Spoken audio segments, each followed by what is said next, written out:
Hello అండి అందరికీ. ఈరోజు మంచి రుచికరమైన టమాటా పప్పు చేసుకుందాము. చాలా సింపుల్‌గా. కొద్దిగా నూనె వేసి పప్పు వేయించుకోవాలండి. పప్పు వేపితే మంచి వాసన వస్తుంది. తర్వాత తగినన్ని నీళ్లు పోసుకొని కట్ చేసి పెట్టుకున్న 4, 5 టమాటాలు వేసుకోవాలి. చింతపండు కొద్దిగా వేసామా లేదన్నట్టు వేయాలి. కారం, పసుపు, కొద్దిగా కరివేపాకు వేసి మూత పెట్టేసి 6, 7 విజిల్స్ రావాలి.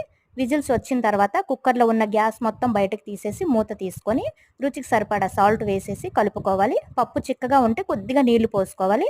తర్వాత ఒక కళాయి పెట్టుకొని నూనె వేసుకొని ఆవాలు, జీలకర్ర, మెంతులు, ఉల్లి, వెల్లుల్లి, ఎండుమిర్చి, పచ్చిమిర్చి, కరివేపాకు, కొద్దిగా సాల్ట్ వేసి ఉల్లిపాయ ముక్కలు బాగా వేపుకోవాలి.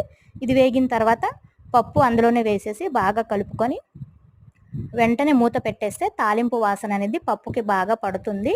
ఇది వేడివేడి అన్నంలోకి తింటే చాలా బాగుంటుంది.